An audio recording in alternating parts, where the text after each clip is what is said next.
Baik, assalamualaikum warahmatullahi wabarakatuh.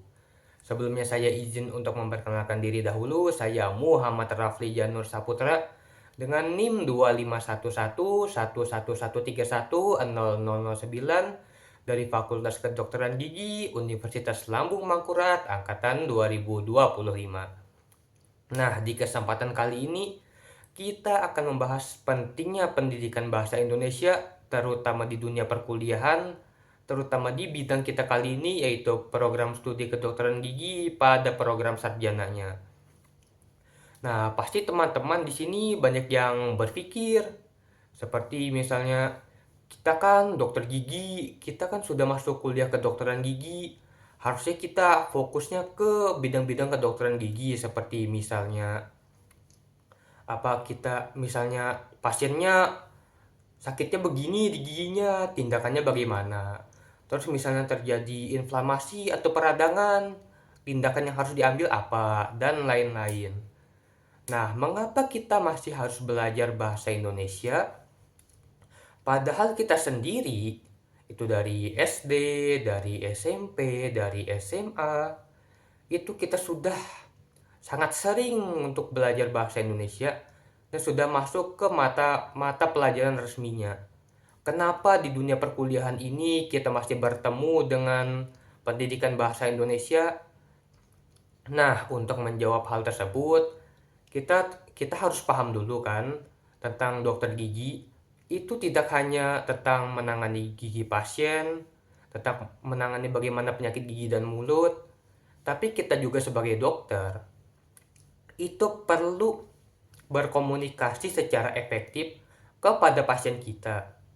Bagaimana kita mau dia menjelaskan penyakitnya, bagaimana kita ingin dia melakukan apa yang kita minta dengan benar dan tidak adanya kesalahpahaman di situ. Dari sini kita tuh kan perlu yang namanya komunikasi secara efektif.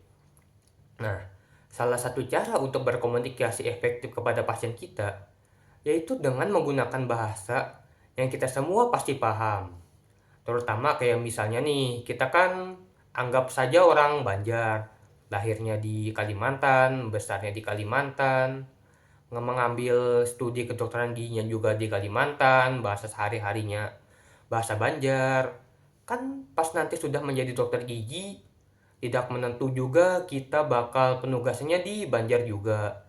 Bisa juga kan di daerah lain, seperti misalnya katakanlah di Maluku gitu. Jika kita hanya bermodalkan bahasa asal kita dari daerah kita, kita berpetualang di pulau sebelah, di daerah lain, itu kan kita pasti akan mengalami kesusahan dalam berkomunikasi secara efektif kepada pasien kita. Dan untuk menangani hal tersebut, kita kan juga akhirnya perlu untuk belajar bahasa persatuan, bahasa yang kita semua paham. Bahasanya itu ya jelas bahasa Indonesia.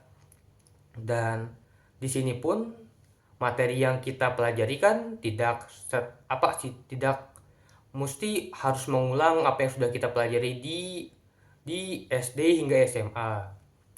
Tapi ya bagaimana kita bisa berbicara bahasa Indonesia dengan benar, bagaimana kita menggunakan diksi-diksi atau pilihan kata yang orang-orang pasti mengerti, bagaimana kita menggunakan bahasa yang baku, bukan bahasa kekinian, dengan cara ya semua kalangan mengerti lah apa yang kita gunakan. Disinilah pendidikan bahasa Indonesia itu mengambil peran. Dan itulah apa yang kita pelajari sekarang. Misalnya kan tidak lucu gitu. Anggaplah misalnya di suatu kasus nih, ada pasien datang, dia mengeluh giginya bagaimana, terus kita periksa. Terus misalnya kita yang terbiasa menggunakan bahasa Banjar, kita tugas di daerah lain, kita bilang ke pasien, aduh cilai bangkak gigi pian nih, mungkin ini antibiotik benar ya obatnya. Kalau misalnya dia anggaplah orang Cilandak, kan pasti dia kebingungan itu. Ini dokter bicara apa? ini saya mesti ngapain, ini saya mesti mengambil tindakan apa. Nah, tentu kan komunikasinya akhirnya tidak efektif. Nah, maka dari itu, kita berbicara bahasa Indonesia itu lah yang dari SD sampai SMA hingga kuliah ini itu diperlukan supaya pasien kita paham dan supaya apa yang kita inginkan dan apa yang pasien inginkan itu sama-sama tercapai. Dan akhirnya kan kita sendiri dan pasien kita yang nyaman. Kalau misalnya komunikasinya terjadi secara efektif, apa yang diinginkan sudah sesuai dengan yang dilakukan, akhirnya ya kita dan pasien kita sendirilah yang nyaman. Nah, dari sini akhirnya kan terjawab nih, mengapa kita masih harus berbicara bahasa Indonesia? Mengapa kita masih harus berbicara berbahasa Indonesia yang baik dan benar? Dan mengapa kita harus belajar apa ilmu ini di dunia kedokteran gigi yang program sarjana ini? Dan apalagi ya? Ya mungkin sekian ya untuk video kali ini. Mohon maaf apabila ada kekurangan dan salah kata. Saya akhiri, wassalamualaikum warahmatullahi wabarakatuh. Terima kasih telah menyimak. Bye-bye.